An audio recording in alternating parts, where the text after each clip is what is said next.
Nord stream second या फिर NS second का क्या मतलब है? ये देखो, एक पाइपलाइन है जो रशिया को जर्मनी से जोड़ती है। रशिया से गैस ट्रांसमिट की जा सकती है, एनर्जी ट्रांसमिट की जा सकती है इस पाइपलाइन की सहायता से। ये जो नीले रंग की पाइपलाइन दिख रही है आपको, ये है नॉर्ड स्ट्रीम सेकंड। और ऊपर जो लाल रंग की पाइपलाइन आपको दिख रही है, ये है नॉर्ड स्ट्रीम 1। ये भी पाइपलाइन है। ये ऊपर वाली जो पाइपलाइन है ना, लाल रंग की, नॉर्ड स्ट्रीम 1, ये तो देखो 2011 में बन गई थी।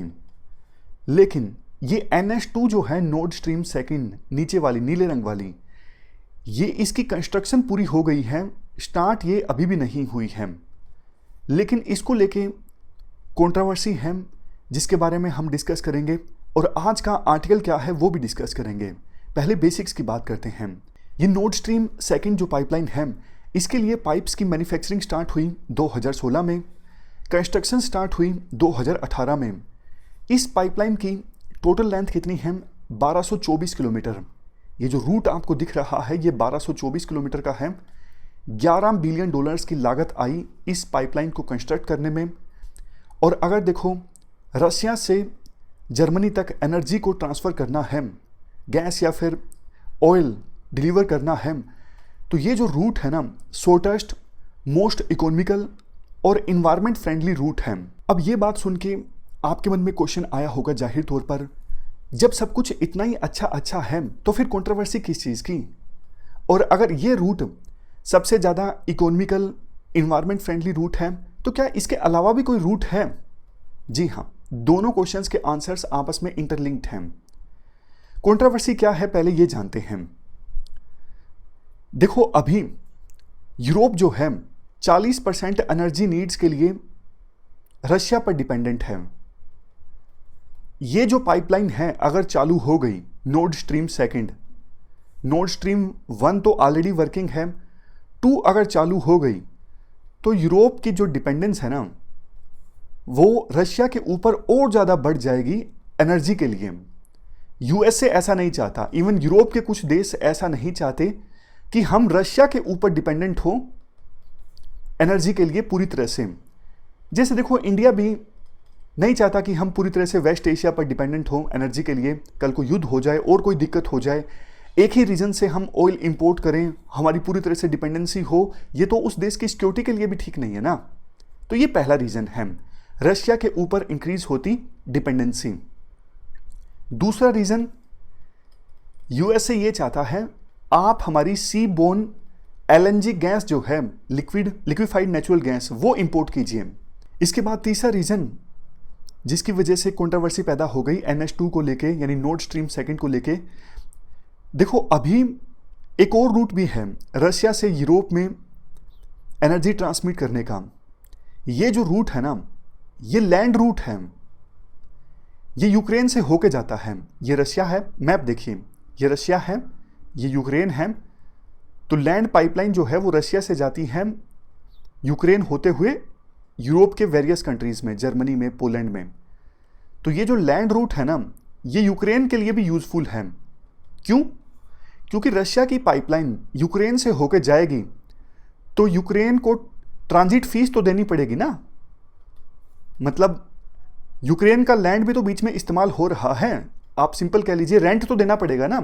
रशिया की पाइपलाइन यूक्रेन से होकर जा रही है, तो इस लैंड रूट से यूक्रेन को भी काफ़ी फायदा होता है, उनका खर्चा चल जाता है। सही मायने में तो देखो, रशिया से यूक्रेन को जो ये ट्रांजिट फीस मिलती है ना, ये ट्रांजिट फीस यूक्रेन की इकोनॉमी में बड़ा रोल प्ले करती है।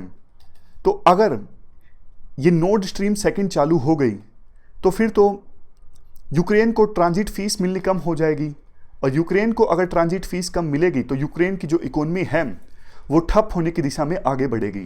ये तीसरा पॉइंट है कंट्रोवर्सी का। और चौथा पॉइंट तो सिंपल ये है, कल को देखो रशिया का कोई विवाद होता है यूरोप के साथ, तो रशिया यूरोपियन कंट्रीज को ब्लैकमेल कर सकता है कि आप हमारी बात मानिए, अदरवाइज हम एनर्जी सप्लाई तो है आपकी वो कट कर देंगे। मतलब यूरोप की जो डिपेंडेंसी है ना रशिया के ऊपर, रशिया इसे वेपन के तौर पे इस्तेमाल कर सकता है, हथियार के तौर पर। जैसे देखो, चाइना ने कोविड-19 के दौरान सप्लाई चेन्स को एज ए वेपन इस्तेमाल किया, यानी दूसरे देश को फोर्स किया अपनी बात मनवाने के लिए। चाइना ने कहा अगर आपको ज़रूरी यूज़ की वस्तुएं चाहिए तो हमारी बात मानिए, नहीं तो हम सप्लाई चेन्स कट कर देंगे, आपको सप्लाई नहीं मिलेगी। तो कल को रशिया भी ऐसा कर सकता है। तो इन 4 पॉइंट्स की वजह से कंट्रोवर्सी थी। अब देखो, इस पाइप का कंस्ट्रक्शन तो हो गया है, स्टार्ट नहीं हुई है, ये चालू नहीं हुई है। तो फिर आपके मन में एक क्वेश्चन फिर से आया होगा, तो क्या स्टार्ट होगी या फिर नहीं होगी? यूएसए जो बार बार धमकी दे रहा था सैंक्शंस लगाने की, यूएसए कहता था कि हम सैंक्शंस लगा देंगे अगर ये पाइपलाइन स्टार्ट हुई, तो क्या यूएसए अभी भी नाराज है या फिर नहीं है? इसका आंसर है नो। यूएसए अब नाराज नहीं है। यूएसए और जर्मनी के बीच डील साइन हो गई है। तो कुछ जो कंट्रोवर्शियल पॉइंट्स थे उनको एड्रेस कर दिया गया है। क्या डील साइन हुई है?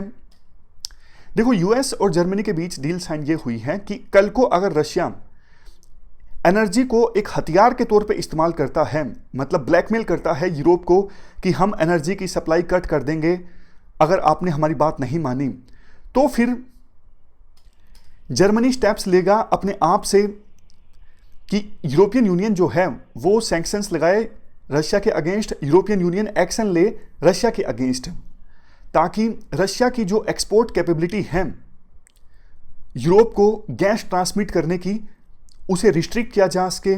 मतलब ज़्यादा रशिया जो है गैस ट्रांसपोर्ट ना करे, एक्सपोर्ट ना करे यूरोप को, यूरोप रशिया से गैस लेना कम कर दे। ये एक्शन लेगा जर्मनी रशिया के अगेंस्ट।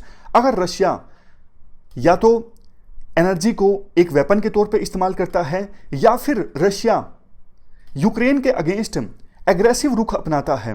आपको पता है रशिया और यूक्रेन के रिश्ते अच्छे नहीं हैं। 2014 में क्रीमिया नाम का एक पोर्शन हड़प लिया रशिया ने यूक्रेन से। तो अगर यूक्रेन के अगेंस्ट एग्रेसिवनेस शो करता है रशिया, तो भी जर्मनी जो है वो एक्शन लेगा रशिया के अगेंस्ट। अब आपके मन में आया होगा ये तो ठीक है, वो चीज़ कैसे एड्रेस हुई जो हमने कहा था कि यूक्रेन को ट्रांजिट फीस मिलनी बंद हो जाएगी? इस चीज़ को जर्मनी ने ऐसे एड्रेस किया है, जर्मनी रशिया को बोलेगा कि आपका यूक्रेन के साथ में 2024 तक जो एग्रीमेंट है ना ट्रांजिट फीस देने का, उसे आप 10 सालों के लिए एक्सटेंड कर दीजिए। इसके साथ साथ यूक्रेन का जो $1 बिलियन का ग्रीन फंड फॉर यूक्रेन है ना, इस फंड में जर्मनी एटलीस्ट $175 मिलियन कंट्रीब्यूट करेगा। वैसे आज के आर्टिकल में ये रकम $206 मिलियन दी हुई है। इससे यूक्रेन की जो एनर्जी इंडिपेंडेंस है वो इंप्रूव होगी।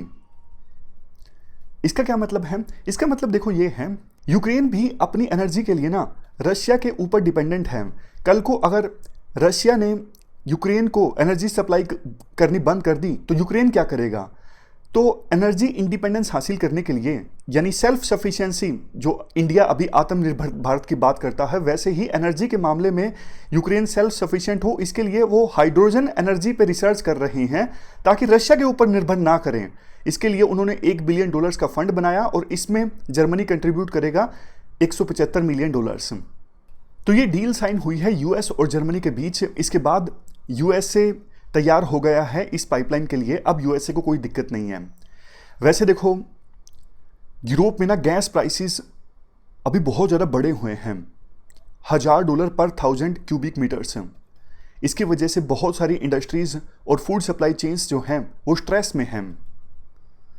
रेट इसलिए बढ़े हुए हैं, एक तो रशिया ने यूक्रेन से होते हुए उनका जो लैंड रूट है वहाँ से एनर्जी सप्लाई कम कर दी।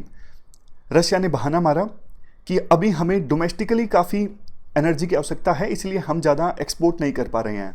एक्सपर्ट कहते हैं रशिया ने जानबूझ के नॉर्ड स्ट्रीम 2 जो पाइपलाइन है इसकी कंस्ट्रक्शन को जल्दी पूरा करवाने के लिए, प्रेशर डालने के लिए एक्सपोर्ट कम कर दिया ताकि जल्दी से जर्मनी जो है वो NH2 पाइपलाइन को कंप्लीट करवाए। वैसे देखो, यूरोप में पोस्ट कोविड-19 अब इकोनॉमिक सिचुएशन इंप्रूव हो रही है।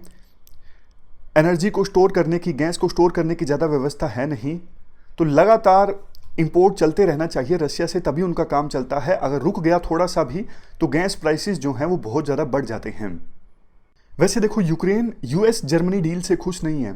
यूक्रेन तो देखो जाहिर तौर पर यही चाहता था कि NH2 पाइपलाइन कभी बने ही ना, रशिया यूक्रेन से होते हुए जो लैंड रूट है वहीं से गैस ट्रांसमिट करता रहे यूरोपियन कंट्रीज को और यूक्रेन को ट्रांजिट फीस मिलती रहे।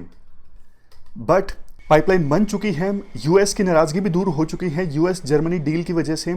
तो यूएस जर्मनी डील में जो प्रोविजंस है ना, यूक्रेन उनके बारे में कहता है कि वो इनएडिक्वेट हैं, अपर्याप्त हैं। बल्कि यूक्रेन के राष्ट्रपति ने तो ये भी बोल दिया कि वेस्टर्न कंट्रीज कभी अपना प्रोमिस फुलफिल नहीं करते, क्योंकि उनकी नाराजगी है।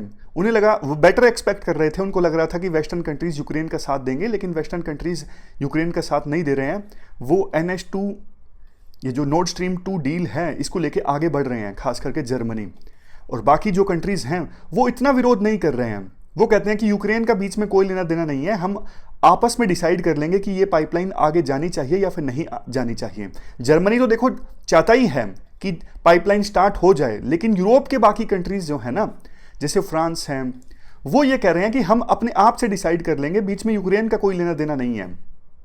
कंक्लूजन में ये कहा जाता है, यूक्रेन का जो ग्रीन फंड है ना, उसकी सहायता से यूक्रेन हाइड्रोजन एनर्जी को लेकर रिसर्च करे, प्रोजेक्ट स्टार्ट करे। इससे फायदा ये होगा, अगर, क्योंकि देखो यूक्रेन के पास भी बहुत पोटेंशियल है गैस का, अगर उसे यूटिलाइज कर पाता है यूक्रेन, तो ना सिर्फ यूक्रेन हाइड्रोजन गैस को एक्सपोर्ट कर पाएगा यूरोपियन कंट्रीज को, बल्कि अपने आप से भी वो इंडिपेंडेंट हो जाएगा, रशिया के ऊपर डिपेंडेंट नहीं रहेगा।